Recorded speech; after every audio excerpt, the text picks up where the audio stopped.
semuanya.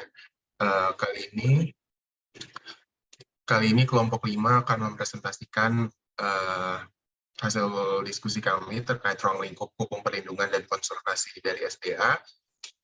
Di dalamnya membahas tentang definisi, tujuan, landasan hukum, serta jenis-jenis dari konservasi sumber daya alam itu sendiri.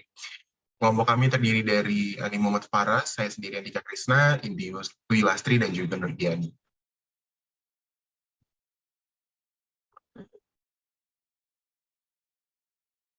Konservasi merupakan pemeliharaan dan perlindungan terhadap sesuatu yang dilakukan secara teratur untuk mencegah kerusakan dalam upaya pelestarian lingkungan, dengan tetap memperhatikan manfaat yang didapat diperoleh pada saat itu, dengan tetap mempertahankan setiap komponen lingkungan demi pemanfaatan masa depan.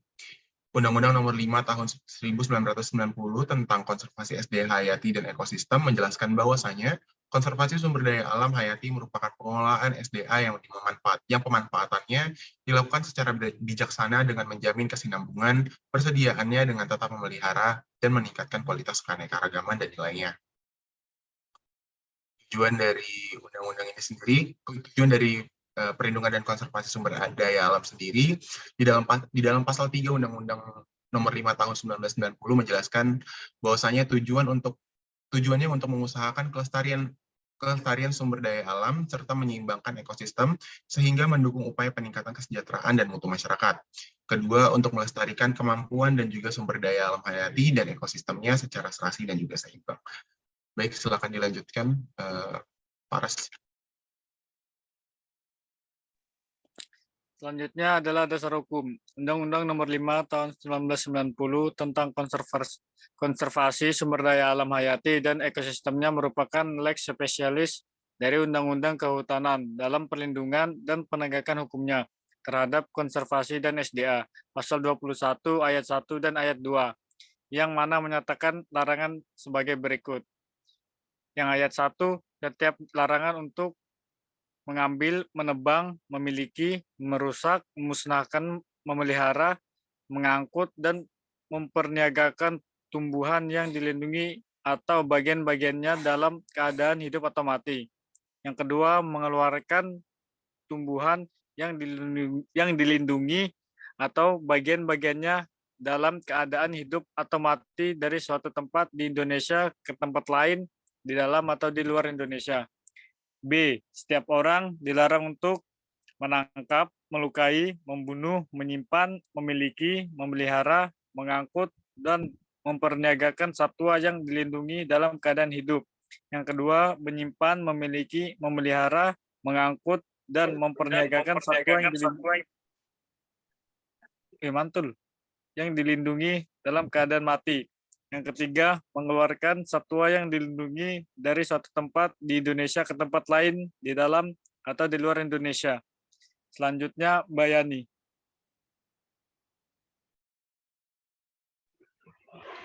Baik, dasar hukum terhadap pelaku tindak pidana konservasi SDA hayati dan ekosistemnya diatur pada pasal 40 ayat 1 yang menyatakan bahwa barang siapa dengan sengaja melakukan pelanggaran terhadap ketentuan sebagaimana dimaksud dalam pasal 10 ayat 1, yaitu melakukan suatu kegiatan yang mengakibatkan perubahan keutuhan kawasan suaka alam, dan pasal 33 ayat 1, yaitu melakukan kegiatan yang mengakibatkan perubahan keutuhan zona inti Taman Nasional, maka dapat dipidana dengan pidana penjara paling lama 10 tahun dan denda paling banyak 200 juta rupiah.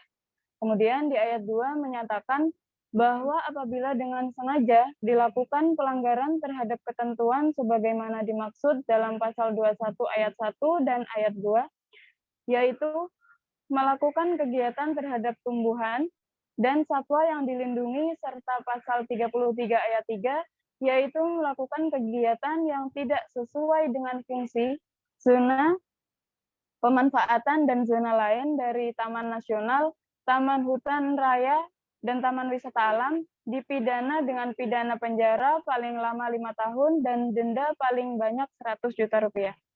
Selanjutnya. yaitu jenis konservasi.